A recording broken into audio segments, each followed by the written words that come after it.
I don't care if you lead for 38 minutes or trail the entire game. If you don't execute down the stretch, you won't win basketball games. That's exactly what happened to the Tar Heels out in California. This is David Noel, and you're listening to Locked On Tar Heels.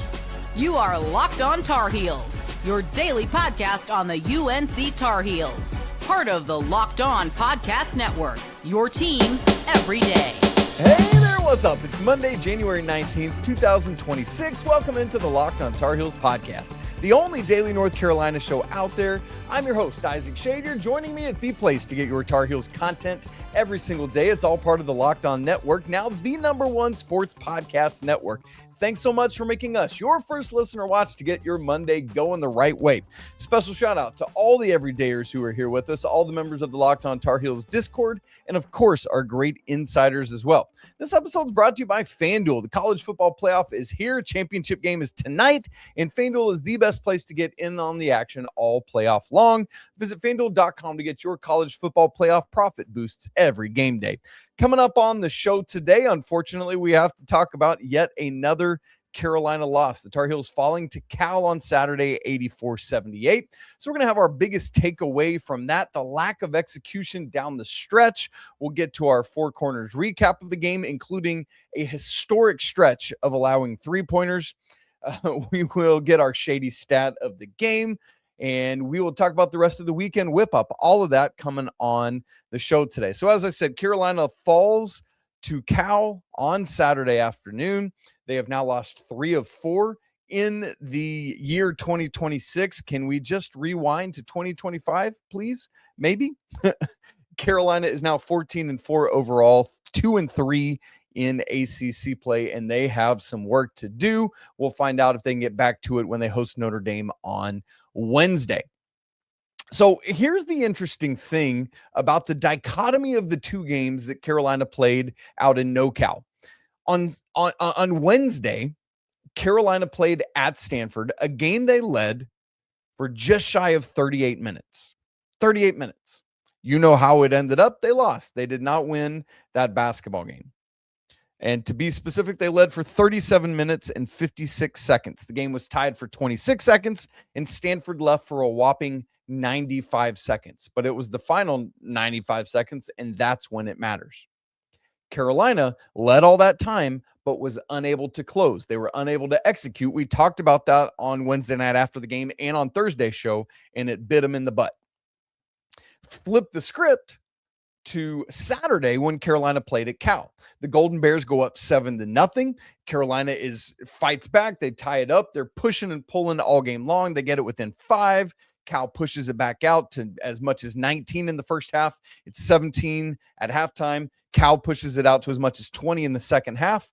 Carolina, thanks to a furious 18-3 run that started around the 8:30 mark, got all the way back into this thing. And it's funny because it's a completely different kind of game script where they literally trailed the entire time. Cal led this game for 39 minutes and 20 seconds. It was tied for 40 seconds. And yet again, where Carolina had an opportunity late to win, they could not execute down the stretch. They weren't intentional enough with what they needed to do. Consequently, they lose both of those games in kind of very different ways, but lost them both because of the lack of execution. Let me discuss some of those key moments down the stretch of Cal so you get an idea of what I'm talking about here. And obviously it's not just down the stretch. You know, you look at some other moments, like it was earlier in the second half. Carolina was still down double digits, but they were making a bit of a push. They get a steal. Seth Trimble tries to go behind his back to make a pass, and it goes back to Cal. Like those kind of moments from your senior leader just simply cannot happen. And so there's that. So let me give you some things that happened, some examples in the final 6 minutes of the game. There's 5:37 left on the clock. Cal is up 74-66. They have a blob under their own basket. Carolina has had a nice defensive possession, gets it to 3 seconds left on the shot clock. Caleb is guarding Dort. You've got Seth Trimble on Camden. Dort is going to set a screen right in the middle of the lane. Camden pops out to the corner for a 3. Dort stays right there in the lane. Whether it was Caleb getting caught looking inside and or he and Seth not communicating well enough, or him not communicating well enough about how they want to handle this, the pick. It's clear that Seth is thinking they're going to switch, but they both end up staying with Dort. Caleb has to try to recover out to the corner, but he's way too late. Camden hits a 3, and it takes that 8-point lead back out to 11, and now Carolina's in a bigger hole. Had that communication gone more capably, sure, Cal still might have scored, but it would have been much more difficult, or maybe a 2, or maybe no basket at all, and then Carolina's in better shape. Let's go forward. About a minute and a half to 4:12 left on the clock. Cal is up 9, 77-68. Funny enough, this possession is actually one for Carolina that ends with a 3-pointer for Derek Dixon. But here's why I put it in this bad execution category. You have basically used the entire shot clock. It's a terribly sloppy possession. Caleb Wilson literally never touches it. Yes, again, it winds up with a Derek Dixon 3 in the corner, bringing Carolina within 6, but they could have taken less time, and boy, was it a stressful possession.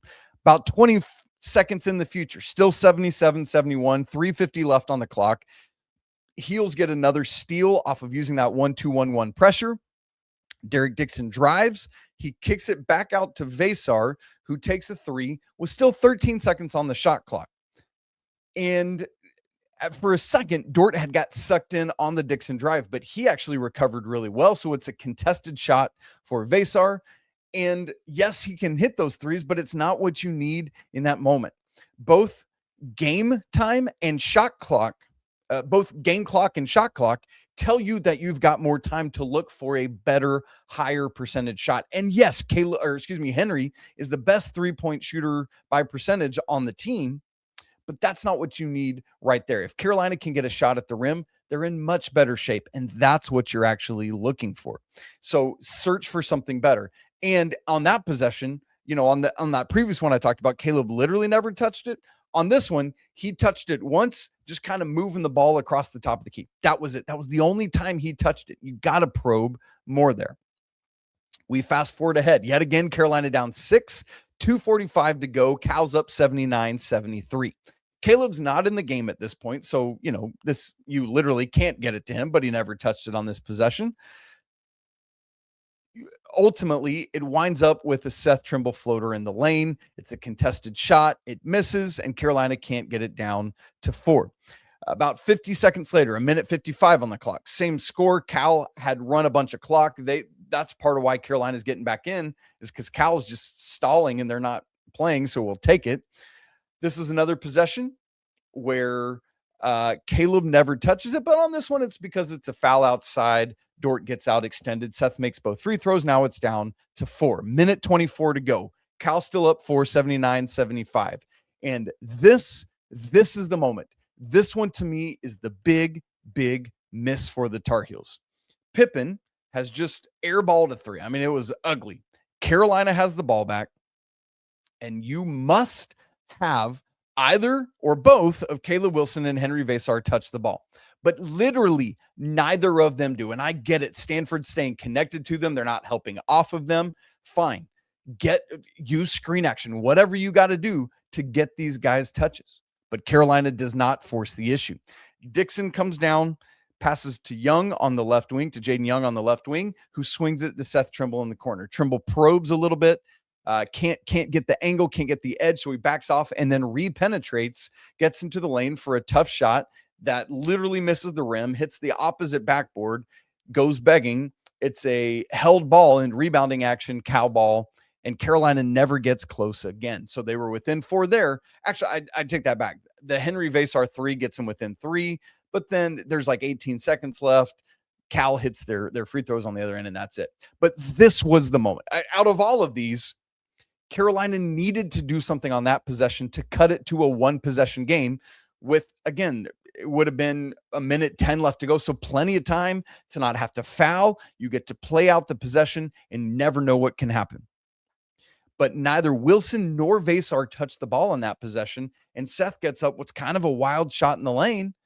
And it's just not good enough. The execution was not good enough right there. And here in all of this, but that possession in particular is a great example of it. If you don't have that point guard that you need, who's running the show, who's getting the right guy the ball in the right spot at the right time to make the right play, then it's gone. And for Carolina, they've shuttled around so much between Dixon having the ball in his hands late, Seth having the ball in his hands late a lot when he comes back in, Kyan Evans having it. There's not the guy, and so nobody, me, what's going to happen? And then they don't get the right shots or the right possessions. It's got to be better, or you're going to continue to see what happened in both of these California games happen. Either blow a lead or not be able to fully. And look, Carolina shouldn't have been in this place to begin with, right? But they were, and they fought all their way back, but missed critical opportunities to get over the top. That's what we're talking about here. But again, you shouldn't have put yourself in this position in the first place. They did. They couldn't get it done. And now we move on to Notre Dame. So we'll see what happens. All right. Coming up, it's time for the Four Corners recap of this game. There is a disturbing trend. We just kind of mentioned it, where Henri Veesaar and Caleb Wilson are not getting the ball down the stretch. Plus, you know how many three-pointers Carolina has been allowing. It is now up to historic numbers. We'll talk about all of that in the Four Corners recap in just a second. Right after I tell you about FanDuel, the college football playoff is tonight, the championship game, and FanDuel is giving all customers even more ways to get in on the action every single game day of these college football playoffs. Because right now, tonight, FanDuel is going to give us a profit boost waiting right there in the app. Check it out to get in on the action. And you can use that profit boost on the bets you already feel great about. Maybe you want to rock with Indiana because you're like, man, they're going to dominate this game. Cool. Or maybe you're like, actually, Miami, team of destiny, they're going to keep rolling. Awesome. Or you want to build a parlay around the players and the moments that are going to define the outcome of this game tonight. Cool. Go ahead with whatever those bets are, and then you can add that profit boost to it to get even bigger winnings. And when you do so, the cool news is that FanDuel is going to pay out instantly. Oh, man. In the conference regular season championship odds for the ACC, the Tar Heels have fallen to 7th best odds behind Duke, Virginia, Clemson, Miami, NC State, and Louisville. Carolina is plus 30,000 right now. Ooh, gross, yuck. Carolina's got to get on it, but it's an indictment on how things have gone over in 2026, basically. But for FanDuel, it's the best place to get in on the college football playoff action all playoff long. Visit FanDuel.com to get your profit boost for the national championship game tonight, every single game day.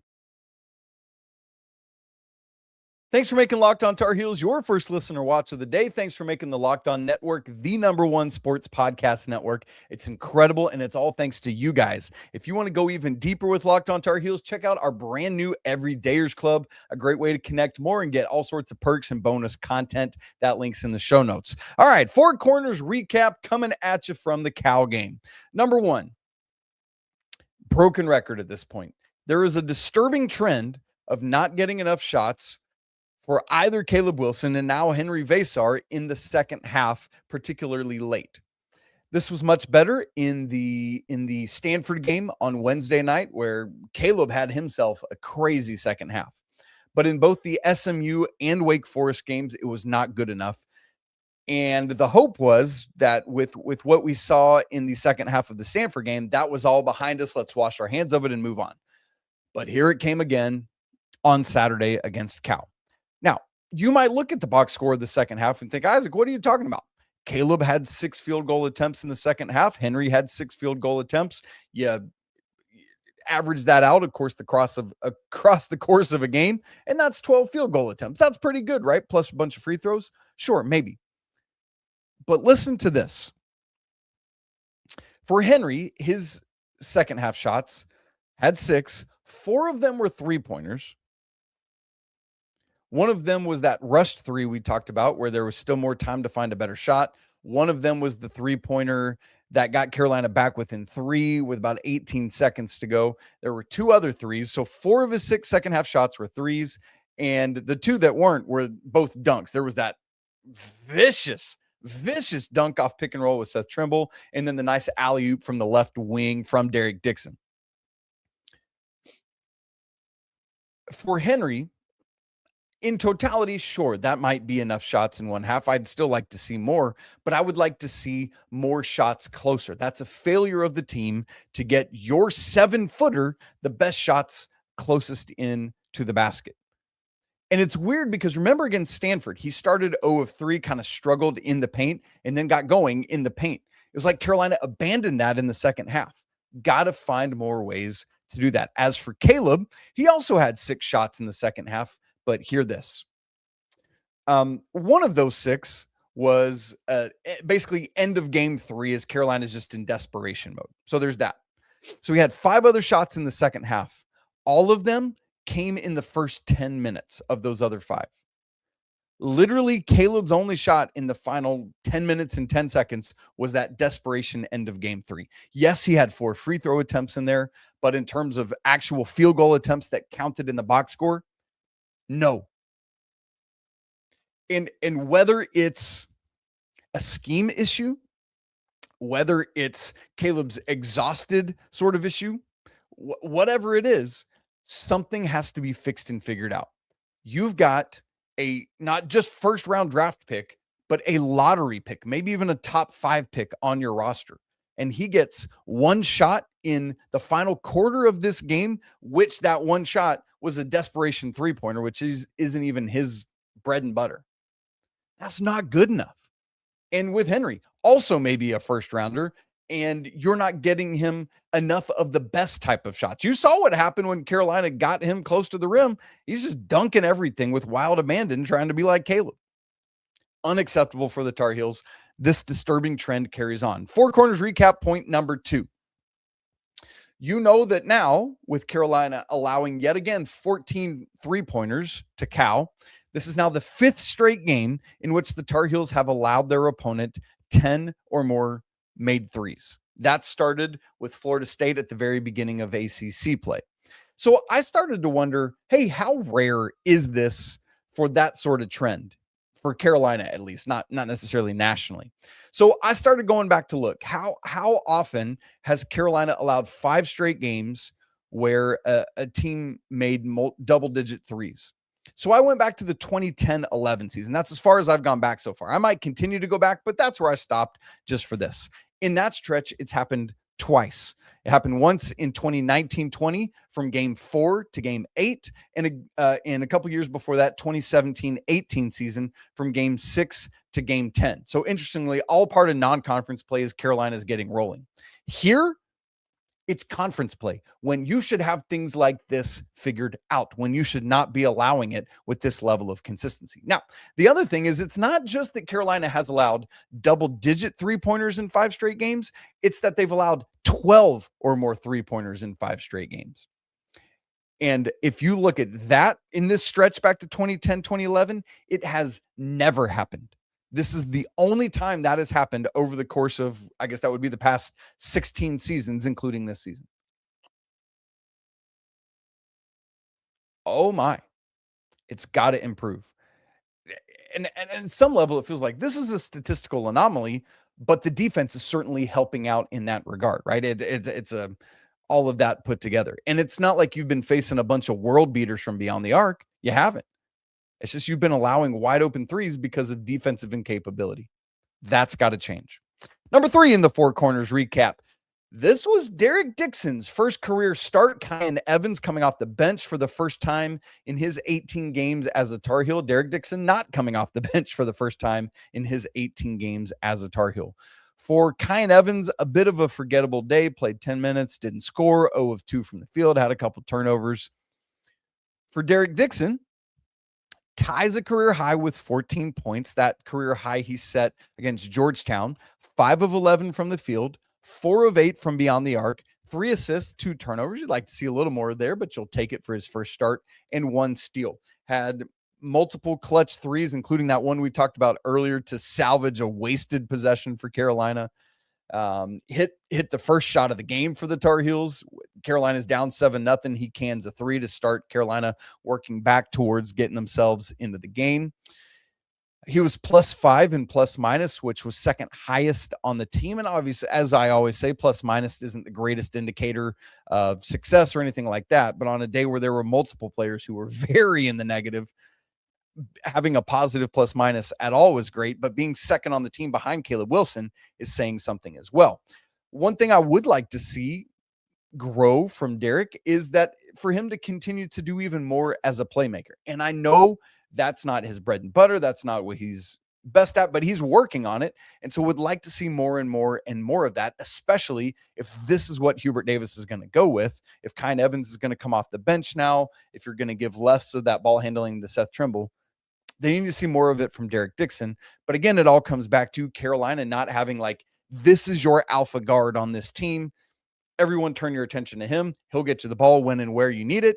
Let's move on, right? Like there isn't that dude. We have to be able to say that at this point in the season. And number 4 in the Four Corners recap, one of the things Carolina hangs their hat on historically, not in the past couple of years, but they've been much better at it, is offensive rebounding. And then the second chance points that come off of that. So what's weird about this game is that Carolina did win the offensive rebounding battle 10-8. But what is odd is that Cal nearly doubled Carolina's amount of second chance points coming off of those offensive rebounds. So Carolina out offensive rebounds Cal by 2, 10-8, but Cal gets 18 second chance points to Carolina's 10. So yes, it's great to get the offensive rebounds, but then you got to do something with it, whether it's a kick out for a 3, because that's one of the best times to shoot them, going right back up, whatever it is. Carolina wasn't able to get enough done there, whereas Cal was able to, good grief, 18 second chance points off of 8 offensive rebounds. That's a really high number, right? While Carolina gets 10 points off of 10 offensive rebounds. And that's nice, but it wasn't enough. And in a game that you lose by 6 and you get, out second chance points by 8, well, that's not the only thing, obviously, but that is part of the narrative of the story of this game. So there's that. Well, it's still time. We got to get to our shady stat of the game. If you need to know just how frustrating this California trip was, look no further than how Duke decimated these two teams in comparison to Carolina. We'll look at that and some other things to wrap the show coming up in just a second. Right after I tell you about TurboTax. Look, tax season doesn't have to take over your life, because this year TurboTax is making it easier than ever to just hand things off and move on with your day. TurboTax full service. With them, you can have your taxes done for you by a trusted local expert, start to finish, without the stress or guesswork. So instead of spending hours trying to figure out forms, you can meet with the local TurboTax expert in person, or you can connect online. They handle everything for you, from W-2s to self-employment forms, and work to get you every deduction possible. You can upload your documents, go about your day, and get updates right in the TurboTax app. It's a huge time saver and gives real peace of mind knowing that an expert is handling it. For a limited time, you can have your taxes done by a local TurboTax expert for just $150 all in if a TurboTax expert didn't file for you last year. Just file by February 28th. Take taxes off your plate and get back to your life. Visit turbotax.com/local to book your appointment today. It's time for the shady stat of the game. And this one kind of is shady because we're going to compare Carolina and Duke a little bit here and the frustration of it. Because we talked about it a lot leading into these two games, that over the course of the first year plus that Cal and Stanford have been in the ACC, just one team, Wake Forest, has swept the West Coast trip. Now we know that there are two teams because Duke did it. Duke went out and blistered these two teams, beating Cal 71-56. Cal actually hung with them for a while, but then Duke put the gas down to the floor, and then Duke beat Stanford by 30 on Saturday, 80-50. And there is some comparison, and this is the shady stat of these two games, I guess really it will be, between what Carolina did to these schools and what Duke did to these schools. So let's start with Stanford. Against Carolina, Stanford scored 50 in the second half of the game. Against Duke, Stanford scored 50 in the entire game. Let me make sure you caught that. Against Carolina, Stanford scored 50 points in the second half on their way to coming back and beating the Tar Heels. 50 points. Against Duke, they scored 50 in the entire game. And let me remind you that Stanford scored just 40 points at home against Notre Dame, who Carolina plays Wednesday. So there's that. So Duke, 50 in the entire game. Carolina, 50 in just the second half. How about Cal? Well, yet on Saturday, Cal scored 54 in the first half against Carolina. I mentioned this in the postcast, but per ESPN, that is the most in the first half an ACC opponent has scored against the Tar Heels in since 2008. So 54 against Carolina in the first half. They scored 56 in total against Duke. Like that is bonkers for that type of thing to happen in both of these games. What Duke held these teams to in the entire game is basically what they scored in just one half against Carolina. Both teams. That's how abysmal and atrocious the defense has been. And if it doesn't get fixed, this will continue to happen over and over and over again, and this season is going to completely fall apart. But it doesn't have to. Carolina can rebound from this. They can gather the wagons. They can regroup. They can figure things out. And they can say, all right, one game at a time. Notre Dame is next. What do we have to do to not let that happen to us? How do we do more of what we did in the final 8 minutes against Cal? How do we expand that and extend it over the course of 40 minutes? All of these kinds of things. Again, right now, from what we've seen the last 4 games, yes, they beat Wake, but it was more of the same. If they continue to do that, the season is done. It's cooked. It's over. But if they can figure out like what was working for us in calendar year 2025 that suddenly isn't working for us in calendar year 2026, do we need to just pretend like it's still 2025? Where are we missing? Multiple people have detailed where Carolina's faults are defensively. Terrence Oglesby did a great job of that. Both on Twitter, did a nice breakdown and actually talked about it in studio Saturday for ACC Network. Carolina has got to get better. This defense has to improve. The offense has been doing, quite frankly, enough. Still doesn't look perfect because Carolina has lulls, they have droughts, they have bad possessions, but they're doing enough offensively. The chief issue has been on the defense. Obviously, there are issues at the free throw line. We detailed those on Saturday and other things. The three-pointers, a little bit better on Saturday, but it's still not been good enough there either. In fact, we're going to talk more about that on Tuesday. All right, enough about the basketball team. Let's get to our weekend whip around where the women's team is doing their work. Carolina got swept by the California teams. The women's team swept the Florida teams in the ACC this weekend. They're now 15-5, 4-3 overall in ACC play. It's been a bit of a struggle for the ladies, so really, really nice to be able to get these wins. Beat Miami in Chapel Hill Thursday, 73-62. And then on Sunday, oh my, they went down to Tallahassee and absolutely took the soul of the Florida State Seminoles, 82-55. The Tar Heels were up 38-19 at halftime, 61-35 after the third quarter. Really nice to balance scoring and approach as often we see. For example, after the third quarter, 9 Tar Heels had played. They had all scored and they all had at least 2 rebounds. That is the kind of buy-in you need. Now, Carolina just needs to keep growing and growing and growing because the beginning of ACC play has not been what they hoped or expected, similar to the men. We'll see what can happen, but really nice for these ladies to get these 2 wins. Well done. Women's tennis in action, a double dip on Saturday, playing both Gardner-Webb and App State. I abbreviated it GW in my notes, and I almost said George Washington, but it was definitely Gardner-Webb, sweeping both schools 7-0, 7-0. As a reminder, when early in the season, when it's not like tournament play, you do go ahead and play all the matches so that everybody gets the data points and things of that nature. So really good on Saturday, but critically now, the third-ranked Tar Heels turn their attention to hosting number 14 Virginia today. This is a massive, massive match. Carolina needs to be ready and needs to get after it, so we'll keep our eyes on that. Wrestling started ACC play over the weekend. On Friday night, speaking of Virginia, they were in Charlottesville at Virginia.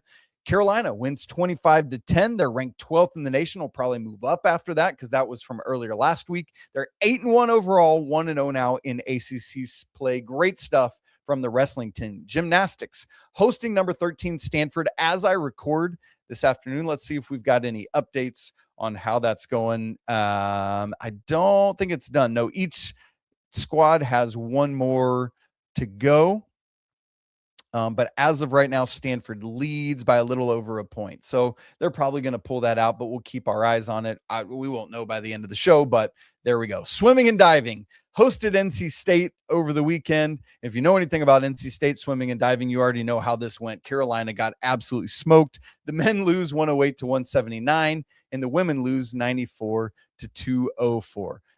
So really, it's just tough. And NC State's really good, and that is what it is. Also, I forgot to mention about gymnastics. This is kind of crazy. So I live in Southwest Missouri, just outside a town called Joplin, which is the biggest town right here. And there's actually a girl from Joplin. Her name is Anna Pearl Stanley, who's a freshman on Carolina's gymnastics team. And I meant to check her score. She got a 9.8 on the bars, which is the second highest for Carolina against Stanford. So really cool stuff. It's just so cool to see that from my little corner of Southwest Missouri. Anna Pearl Stanley out there doing it, representing. You love to see it. Keep on going, Anna Pearl. Really, really good stuff. She had her first collegiate experience last week in that quad meet down in Florida. Fencing was at the Johns Hopkins Invitational on Sunday. They won, both men and women won 3-0. Good stuff there. Track and field was hosting the Dick Taylor Challenge. Did well in that over the weekend. Great stuff. So, man, nice to see some other Tar Heel teams doing well.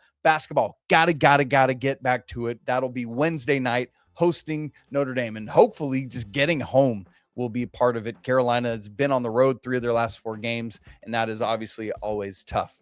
You guys, if you haven't subscribed to the show on video and audio, do it now so you don't miss a second of Locked On Tar Heels. If you haven't checked out the Everydayers Club, we'd love to see you in there. That link's in the show notes. If you haven't joined the Locked On Tar Heels Discord, come on in, man. That link is down there in the show notes as well. It's always a great day to be a Tar Heel. We'll talk again tomorrow, but until then, peace.